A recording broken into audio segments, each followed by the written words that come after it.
A year had passed since Emma buried her only son, Daniel. The days were long and heavy, filled with silence and an ache that never seemed to fade. Every morning she woke up hoping it was all a bad dream, but reality always came crashing back. Her house felt empty without Daniel's laughter echoing through the halls.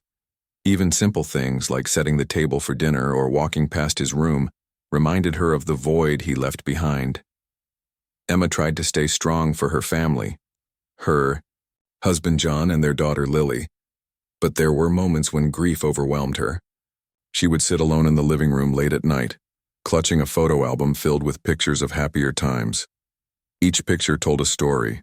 Daniel as a toddler taking his first steps, Daniel on his 5th birthday covered in cake frosting, Daniel graduating high school with a proud smile. These memories were both comforting and painful, like holding on to something precious while knowing you could never have it again. One quiet evening, as Emma flipped through the pages of the old photo album, something slipped out from between the plastic sleeves. It fluttered to the floor, catching her attention. Bending down, she picked it up and realized it was a folded piece of paper. At first glance, it looked ordinary, but when she unfolded it, her breath caught in her throat. Written across the page in Daniel's unmistakable handwriting were words that made her heart race. "Mom," the letter began, "please dig up my grave 1 year after my funeral. Trust me. You need to see this." Emma stared at the words, unable to believe what she was reading. Was this some kind of cruel prank? A sick joke someone had planted after Daniel's death? Or worse, was she losing her mind? She turned the paper over, searching for more clues. But there was nothing else written on it. Just those few sentences, clear and direct, urging her to do something unthinkable. Her hand shook as she clutched the letter. Questions swirled in her mind. Why would Daniel leave such a bizarre request? And how could he possibly know what she'd find if she followed through with it? The thought of digging up his grave felt wrong, almost sacrilegious. Yet deep down, a small part of her wanted to trust him. After all, Daniel had always been full of surprises during his life. He was the kind of boy who loved solving puzzles and uncovering hidden truths. Maybe this was just another one of his enigmatic games. Still, the idea terrified her. What if she unearthed something horrifying? What if she disturbed his final resting place only to find nothing? The uncertainty gnawed at her, keeping her awake long into the night. She couldn't bring herself to tell anyone, not John, not Lily, not even Father Michael, the priest who had presided over Daniel's funeral. How could she explain this strange letter without sounding insane? Days went by and the letter weighed heavily on her mind. Emma carried it everywhere, tucked safely inside her purse. Sometimes she pulled it out and read it again, hoping it might make more sense the second or third time around. But the words remained the same, as cryptic and unsettling as before. Finally, unable to bear the torment any longer, Emma decided to seek guidance. She drove to the church where Father Michael served, clutching the letter tightly in her hand. When she arrived, the sanctuary was empty, except for the soft glow of candles flickering along the walls. Father Michael greeted her warmly, but his expression shifted to concern when he saw the turmoil in her eyes. "Father," Emma began hesitantly, "I need your help. I don't know what to do."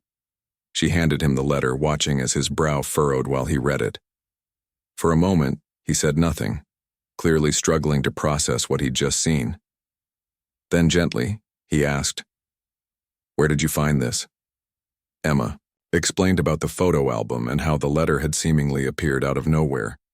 She described the conflicting emotions it stirred within her: fear, confusion, and a desperate longing to understand. Father Michael listened intently, nodding occasionally but offering no immediate judgment. "This is unusual," he admitted finally, "but I can't dismiss it outright. If Daniel left this for you, perhaps it holds significance we can't yet comprehend." His words gave Emma a glimmer of hope. Maybe she wasn't crazy after all. Maybe this was exactly what Daniel intended, to push her toward discovering something extraordinary. With Father Michael's support, she resolved to act on the letters instructions, though the prospect still terrified her. The next step was contacting the cemetery director to arrange the exhumation. This proved to be a daunting task. The director, a stern man named Mr. Harris, was reluctant to approve such a request. "These things aren't done lightly," he warned. "There must be a compelling reason." Emma struggled to explain without revealing too much. In the end, Father Michael intervened, vouching for her sincerity and emphasizing the importance of honoring Daniel's wishes. Reluctantly, Mr. Harris agreed, scheduling the procedure for a private evening to avoid drawing attention. As the day approached, Emma's nerves grew taut. She alternated between excitement and dread, wondering what awaited her at the cemetery. Would she find answers, or only more questions? One thing was certain: whatever lay beneath the ground, it would change her life forever. The days leading up to the exhumation were a blur of anxiety and restless anticipation for Emma. She couldn't shake the feeling that she was stepping into uncharted territory, venturing into something far beyond her understanding. Every time she closed her eyes, Daniel's face appeared in her mind, his warm smile, his curious eyes, the way he used to tilt his head when solving one of his favorite puzzles. But now, instead of comfort, those memories brought uncertainty. What if this letter wasn't from him at all? What if it was some cruel trick meant to toy with her emotions? Emma wrestled with these thoughts constantly, pacing the house late at night while John and Lily slept. She tried to distract herself by cleaning, cooking, or flipping through old photo albums, but nothing could silence the voice inside her head, urging her to follow through with Daniel's request. The letter had become like a magnet pulling her forward, impossible to ignore no matter how much fear it stirred. Finally, unable to cope alone any longer, Emma decided to confide in Father Michael again. He had been supportive during their first conversation, and she hoped he might offer more clarity, or at least reassurance. When she arrived at the church, Father Michael greeted her with a calm demeanor that immediately put her at ease. His presence always carried a sense of steadiness, as though he understood the weight of what she was carrying. "Father," Emma began, her voice trembling slightly, "I keep thinking about whether I'm doing the right thing. What if this isn't really from Daniel? What if I'm just imagining things because I miss him so much?" Father Michael nodded thoughtfully, his expression kind but serious. "It's understandable to feel doubt, Emma. Grief can make us question everything, even ourselves. But remember this: faith often requires us to take steps we don't fully understand. If you believe Daniel is guiding you toward something important, then perhaps trusting him is part of your journey." His words resonated deeply with Emma. She realized that despite her fears, she did trust Daniel. He had always been thoughtful and deliberate in life, never one to act without purpose. If he had left this letter behind, there must have been a reason worth uncovering, no matter how frightening it seemed. With renewed determination, Emma focused on preparing for the exhumation. Father Michael offered to accompany her, knowing she would need support during such an emotionally charged event. Together, they met with Mr. Harris, the cemetery director, who remained skeptical but cooperative. He explained the logistics of the process, emphasizing the importance of discretion since exhumations were rare and typically reserved for legal or medical reasons. "We'll do this quietly after sunset," Mr. Harris said firmly. "Fewer people around means fewer questions. You'll need to sign some paperwork acknowledging responsibility for the decision." Emma nodded numbly, overwhelmed by the formality of it all. Signing papers felt so clinical compared to the emotional gravity of what she was about to do. Still, she complied, grateful for the privacy Mr. Harris promised. As the appointed day drew closer, Emma found herself oscillating between dread and hope. On one hand, the idea of disturbing Daniel's grave felt profoundly wrong, almost disrespectful. On the other hand, she clung to the possibility that this act might reveal something extraordinary, something that could bring her peace or reconnect her with her son in ways she hadn't imagined. The night of the exhumation arrived, casting a surreal atmosphere over everything. The sky was overcast, blocking out the stars and leaving the world cloaked in shadows. A faint breeze rustled the trees surrounding the cemetery, creating an eerie soundtrack to the unfolding events. Emma stood beside Father Michael near Daniel's grave, clutching the letter tightly in her hands. Her heart pounded so loudly she was sure everyone could hear it. A small crew of workers arrived, their faces solemn as they set to work. Shovels dug into the earth, each scrape against the soil sending shivers down Emma's spine. She watched, silently, her breath catching every time the sound changed, when the metal struck wood, signaling they were close to the coffin. The air grew heavier with each passing moment, thick with anticipation and unease. Finally, the lid of the casket came into view. The workers paused, glancing at Emma for guidance. She hesitated, suddenly unsure if she could go through with it. Opening the coffin felt like crossing a threshold she might not be able to return from. But then she remembered Daniel's words. "Trust me, you need to see this." Summoning every ounce of courage, she nodded for them to continue. The lid was pried open slowly, revealing what lay inside. For a split second, Emma braced herself for the worst, the decay, the emptiness, the finality of death. But what she saw instead defied all logic and expectation. Instead of Daniel's remains, the coffin contained something entirely unexpected, another letter, resting atop pristine white fabric where his body should have been. Gasps rippled through the group, breaking the tense silence. Emma froze, staring at the envelope as though it might vanish if she blinked. It bore her name in Daniel's handwriting, just like the first letter. Trembling, she reached out and picked it up, her fingers brushing against the smooth paper. The weight of it in her hand felt surreal, as though it carried secrets too immense to comprehend. "What does it say?" Father Michael asked softly, his voice barely above a whisper. Emma hesitated, unsure if she should read it aloud, but curiosity, and the undeniable pull of Daniel's presence, compelled her to open it.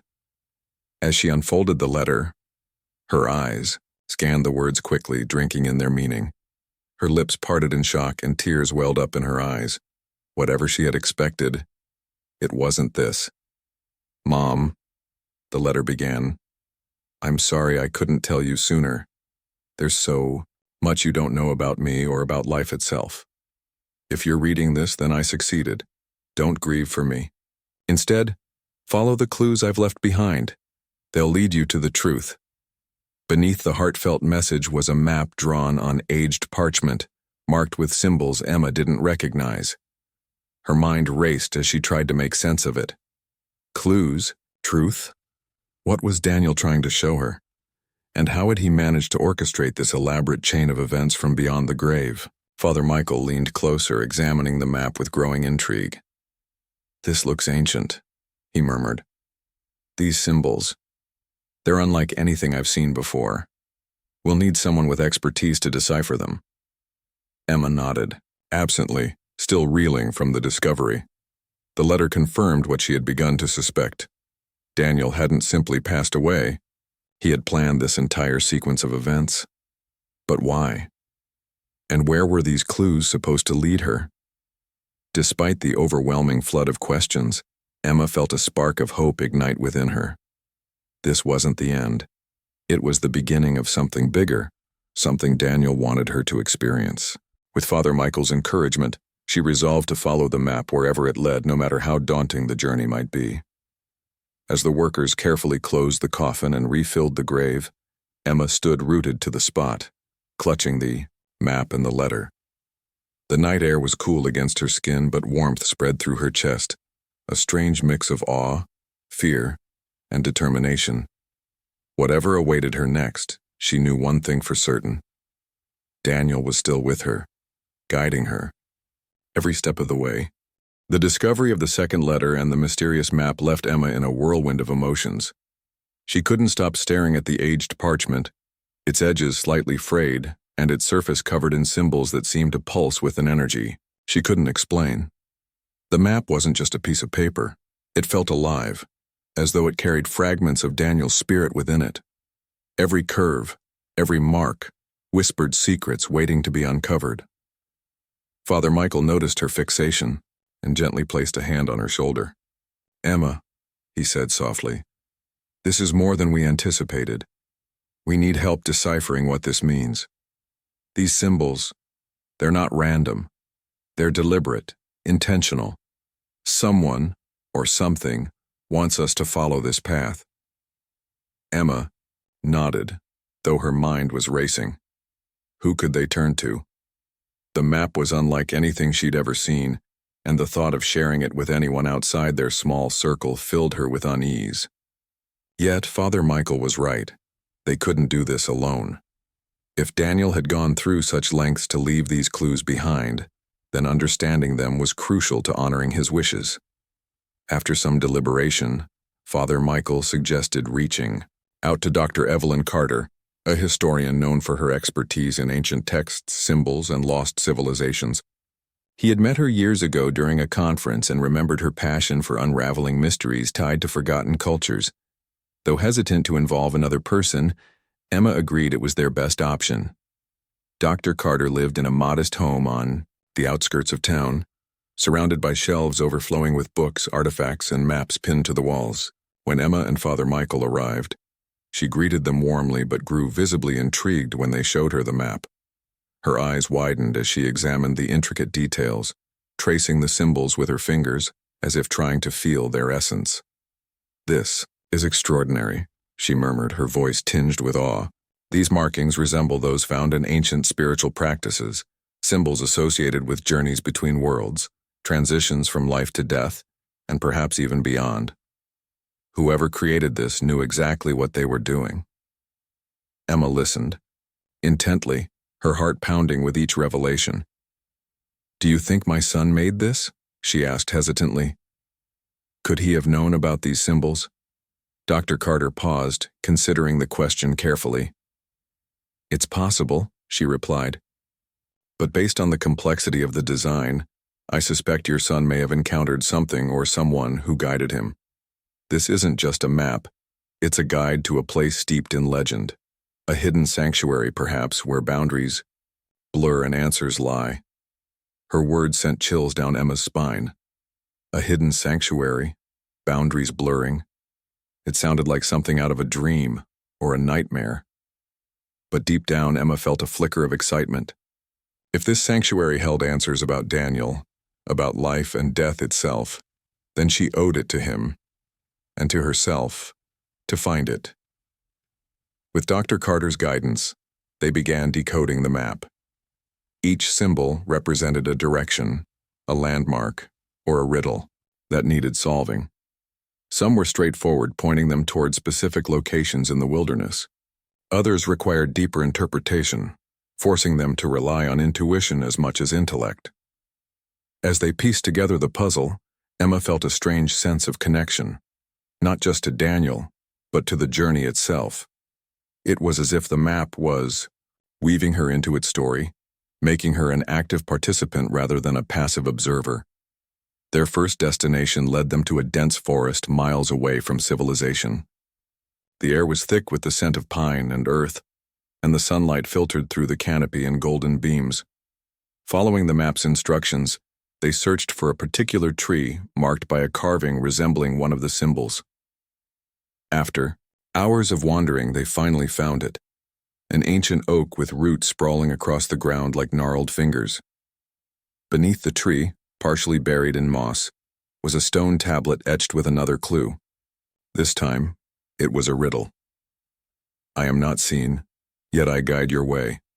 I speak without sound, yet my voice leads astray. What am I?" Emma frowned, puzzled.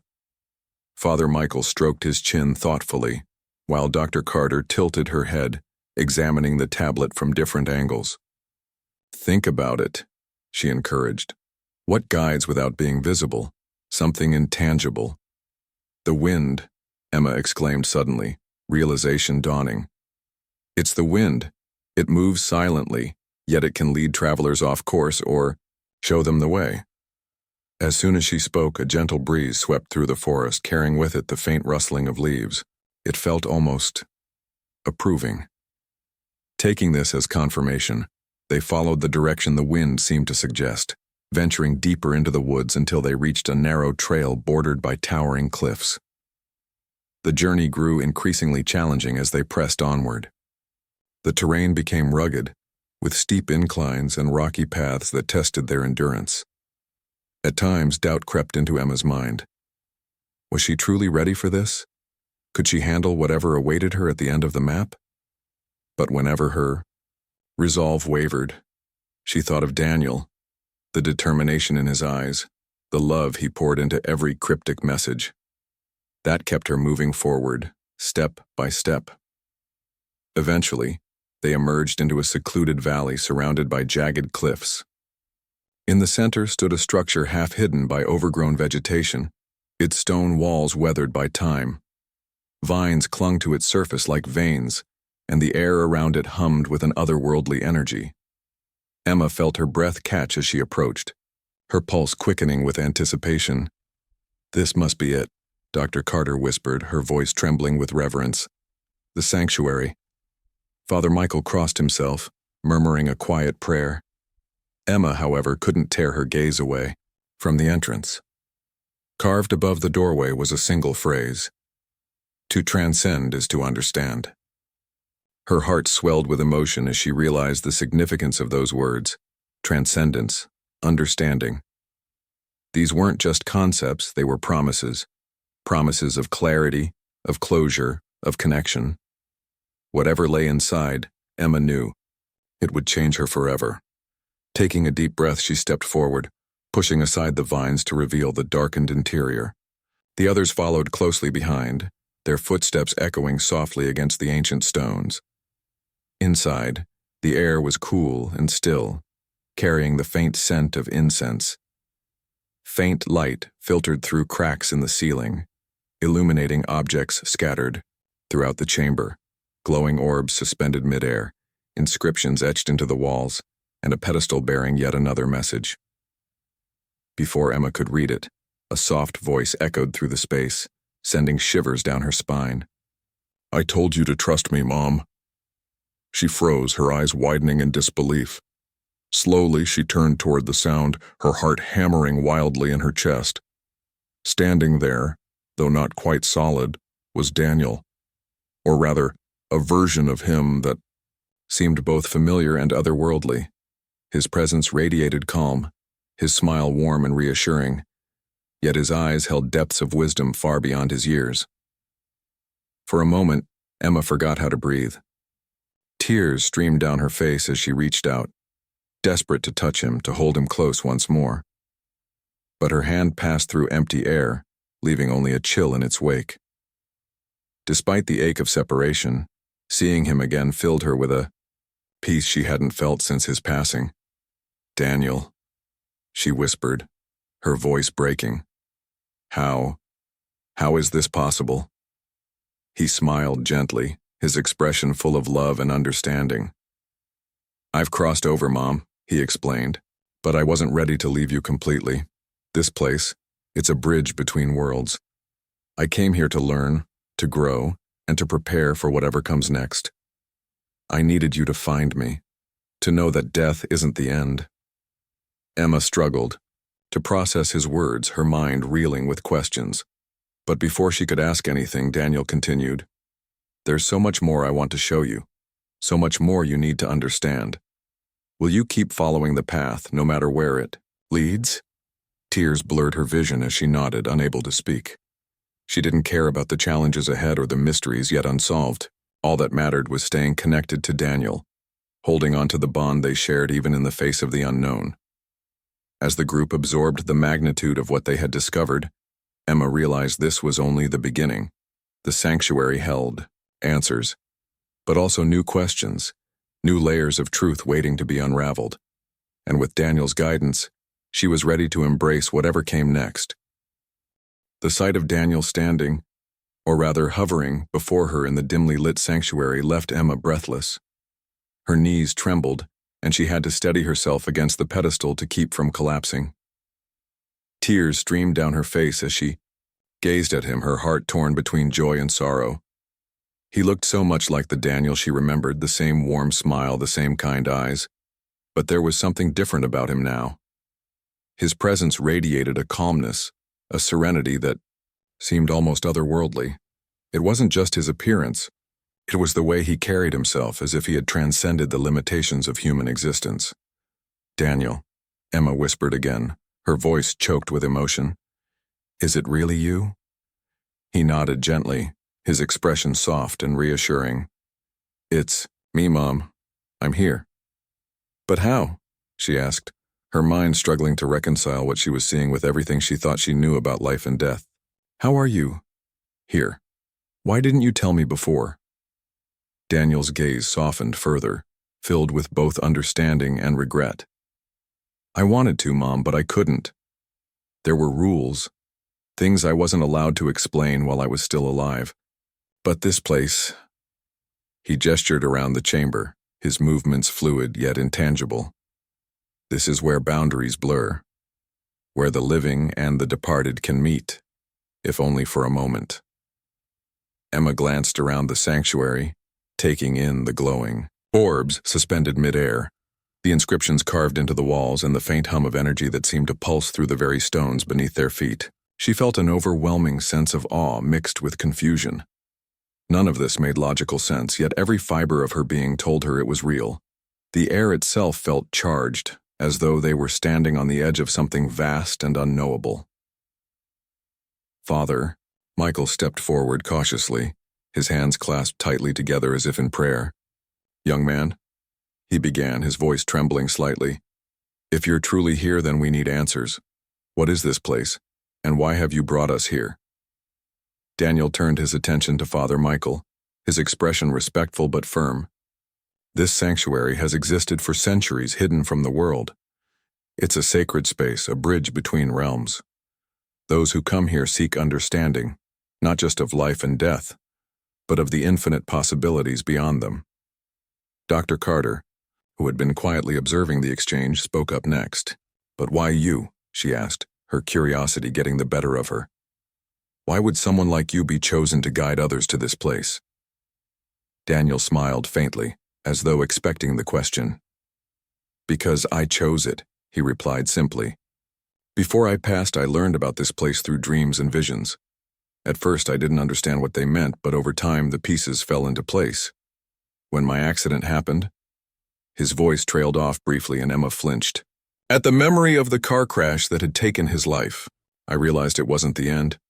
It was the beginning of something greater, something I had to finish." Emma's chest tightened as she listened.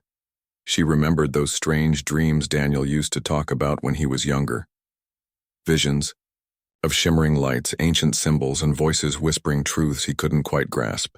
At the time, she'd dismissed them as childhood fantasies, harmless imaginings born out of a vivid imagination. Now she wondered if they had been signs all along, guiding him toward this moment. "So you planned all of this?" she asked haltingly, her voice barely above a whisper. "The letter, the map, bringing us here. You orchestrated everything." "Yes," Daniel admitted, his tone gentle but resolute. "I needed to make sure you'd find me, Mom. Not because I wanted to leave you behind, but because I wanted you to know the truth. Death isn't the final chapter. It's just another step in the journey. And if I could show you that, even in some small way, then maybe you wouldn't hurt so much anymore." His words struck a chord deep within Emma, stirring emotions she hadn't fully processed until now. Grief, guilt, longing. They all bubbled to the surface, threatening to overwhelm her. But beneath it all, she felt something else. Hope. Hope that Daniel was okay. Hope that their connection hadn't been severed. Hope that somehow they could find a way to stay close, despite the chasm between worlds. "What do we do now?" Emma asked finally, her voice steadier than before. "Where does this path lead?" Daniel hesitated, glancing at the pedestal behind her. On it lay another message engraved in the stone. "To transcend is to understand." He pointed to the inscription, his expression thoughtful. "That's your next clue. To move forward, you'll need to embrace the lessons this place has to offer. Each step will challenge you, not just physically, but emotionally and spiritually. But trust me, Mom, you're stronger than you think." Emma followed his gaze to the pedestal, studying the words carefully. They seemed simple enough, yet their meaning eluded her. Transcendence, understanding.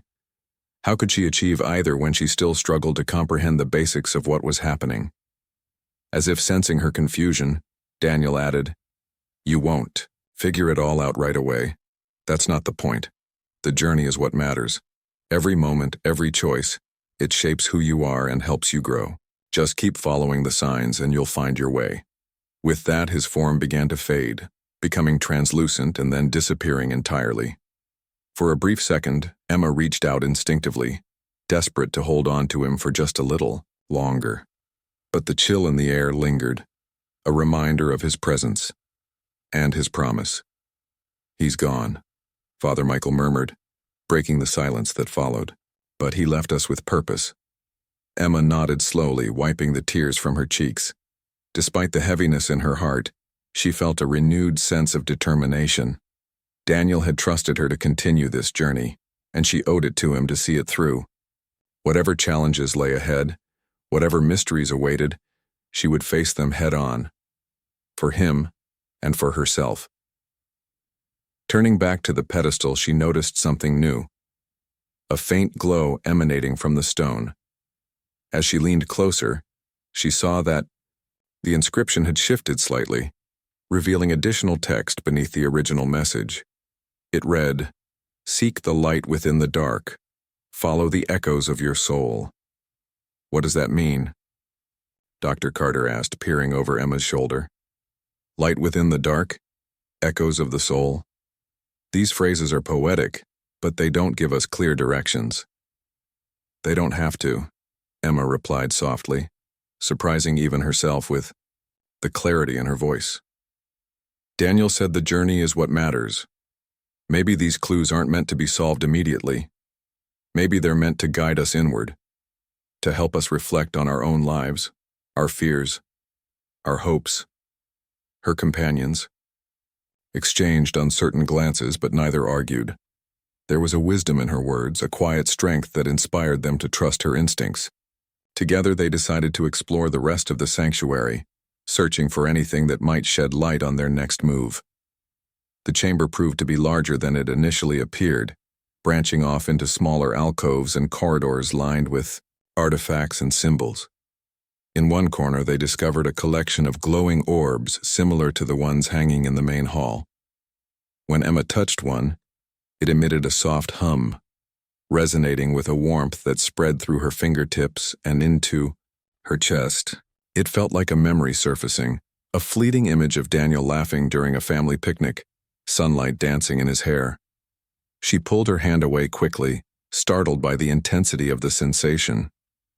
"These orbs must represent memories or emotions," Dr. Carter suggested, examining another orb closely. "They're tied to personal experiences, perhaps even connections between the living and the departed." Father Michael nodded thoughtfully. "If that's true, then interacting with them might help us understand ourselves, and each other, better." Encouraged by this insight, the group spent the next hour exploring the orbs, each interaction revealing fragments of their pasts. For Emma, the memories centered around moments with Daniel, his first steps, his graduation day, the last conversation they'd shared before his accident. For Father Michael, they evoked scenes from his childhood, reminding him of the faith and love that had guided him throughout his life.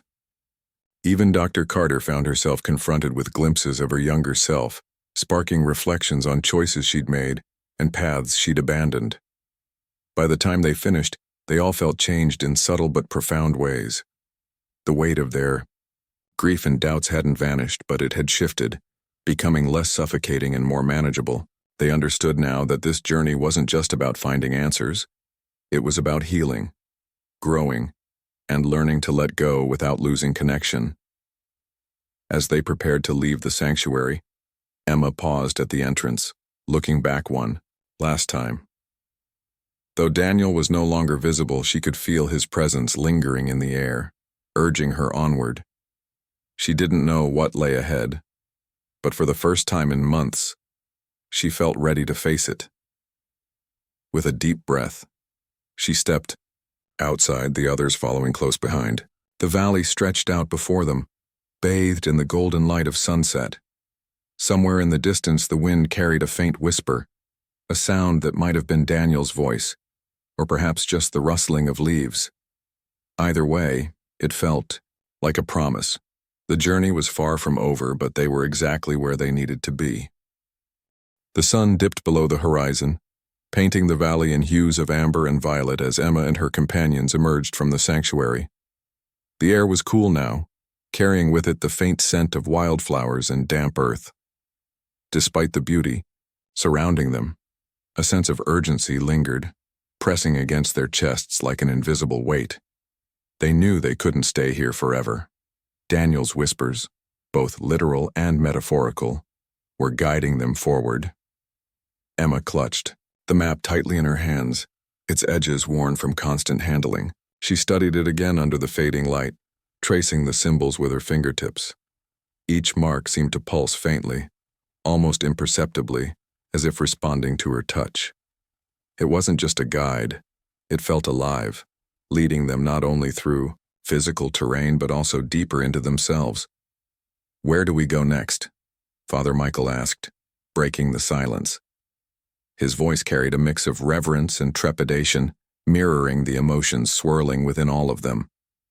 Emma pointed to a cluster of markings on the map that resembled concentric circles surrounded by jagged lines. "This looks like water," she said hesitantly. "Maybe a river or a lake?" Dr. Carter leaned closer, squinting at the symbols. "It could be more than that. These patterns remind me of ancient depictions of sacred pools, places believed to hold spiritual significance. If this is part of Daniel's journey for us, then it's likely tied to reflection or purification." Reflection. Purification. The words resonated deeply with Emma. Over the past few days, every step had forced her to confront parts of herself she'd long ignored, fears she hadn't acknowledged, regrets she'd buried, hopes she'd let slip away. Was this next destination meant to cleanse her soul? To prepare her for whatever truths lay ahead? With renewed resolve, they set off toward the nearest body of water indicated on the map. The path wound through dense thickets and rocky outcrops, testing their endurance once again. But fatigue didn't weigh heavily on Emma anymore, not when each step brought her closer to understanding Daniel's purpose. She thought about the glowing orbs in the sanctuary, how they had stirred memories so vivid they felt real. What would this new place reveal? Would it bring her peace or challenge her even further? After hours of trekking, they finally reached their destination, a secluded glade nestled between towering cliffs. At its center lay a crystal-clear pool, its surface shimmering like liquid silver under the moonlight. Mist hovered above the water, curling lazily in the still night air. Surrounding the pool were smooth stones arranged in intricate patterns, forming what appeared to be a natural altar. Emma approached cautiously, her breath catching at the sight. The scene was breathtakingly beautiful, yet it carried an aura of solemnity that made her hesitate. This wasn't just a pond, it was sacred ground, a threshold between worlds. "This must be it," Dr. Carter whispered, her voice barely audible over the gentle rustling of leaves. "The map led us here for a reason." Father Michael knelt beside one of the stones, running his fingers over the carvings etched into its surface. "These symbols, they're similar to the ones we saw earlier, but there's something different about them. Look." He gestured to a series of lines intersecting at odd angles. They form shapes resembling constellations. Constellations. Stars. Emma gazed upward instinctively, searching the sky for familiar patterns. Though clouds partially obscured the heavens, a few bright stars twinkled faintly overhead. She wondered if Daniel was watching from somewhere among them, guiding her gaze to where it needed to fall. As they examined the stones more closely, they noticed another clue embedded in the design, a riddle carved into the largest rock near the water's edge. It read, "I am born of reflection, yet I have no form. I guide without moving, yet my presence transforms. What am I?" Emma frowned, repeating the words silently to herself. Reflection. Transformation. Her mind raced through possibilities, but nothing clicked immediately.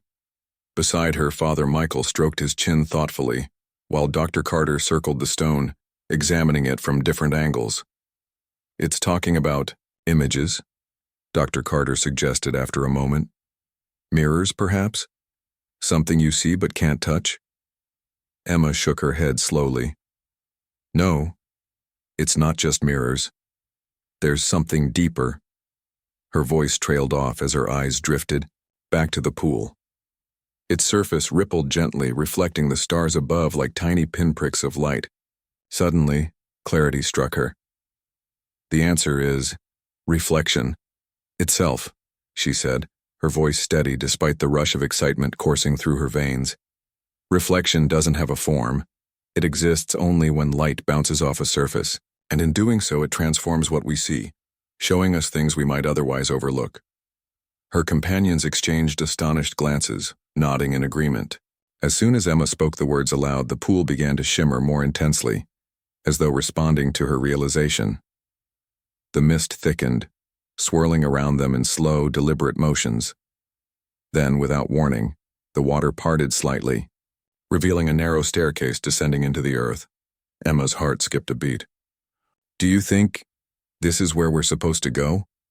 Father Michael crossed himself quickly, murmuring a prayer under his breath. "If this is Daniel's path, then yes, we must trust it."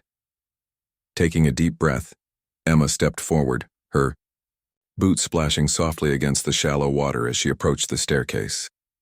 The others followed closely behind, their footsteps echoing faintly in the cavernous space below. The descent was steep and dimly lit, forcing them to rely on flashlights to navigate the uneven steps. At the bottom, they entered a vast underground chamber illuminated by bioluminescent fungi clinging to the walls. The air was cool and damp, carrying a faint metallic tang that prickled their senses. In the center of the room stood a pedestal identical to the one in the sanctuary, except this time, it bore a single object, a mirror encased in an ornate frame, decorated with celestial motifs. Emma approached the mirror cautiously, her reflection staring back at her with wide, questioning eyes. But as she leaned closer, something extraordinary happened. The glass seemed to ripple, distorting her image, until it became unrecognizable. Instead of her own face, she saw fleeting glimpses of moments she'd forgotten. Daniel as a baby cradled in her arms, John proposing to her beneath a starry sky, Lily taking her first wobbly steps. Each memory unfolded rapidly, overlapping and merging until they formed a kaleidoscope of emotions. Joy, sorrow, love, regret, all swirling together in dizzying succession. Tears streamed down Emma's face as she watched, unable to look away. The mirror wasn't just showing her the past. It was revealing truths she'd hidden from herself. How much she'd sacrificed for her family. How often she'd put others' needs before her own. How deeply she'd mourned Daniel's loss. Yet amidst the pain, there was also gratitude. For the life she'd lived, for the connections she cherished, for the love that endured even beyond death. Behind her, Father Michael and Dr. Carter observed quietly, awestruck by the spectacle unfolding before them. Neither dared interrupt, sensing the profound intimacy of the moment. When the visions finally faded, leaving only Emma's tear-streaked reflection in the glass, she turned to face her companions. Her expression was raw, vulnerable, but also radiant with newfound clarity. "I understand now," she said softly, her voice trembling with emotion. "This isn't just about finding Daniel. It's about finding myself, about letting go of guilt and embracing everything I've been through, the good and the bad. Only then can I truly move forward." Father Michael placed a comforting hand on her shoulder. "You've taken a tremendous step tonight, Emma. Healing isn't easy, but it starts with acceptance, with seeing ourselves honestly and lovingly." Dr. Carter nodded in agreement. "And remember, you're not alone. We're here with you, every step of the way." For the first time since Daniel's passing, Emma felt a glimmer of hope. Not just for answers, but for closure. Whatever lay ahead, She knew she wouldn't face it alone. Together, they climbed back up the staircase, emerging once again into the cool night air. The pool shimmered serenely, its surface calm and undisturbed. As they prepared to leave the glade, Emma paused for a moment, looking back at the water. A soft breeze brushed against her cheek, carrying with it the faintest whisper. "Keep going. Mom, you're almost there." With Daniel's encouragement echoing in her heart, she turned and walked away, ready to embrace whatever came next.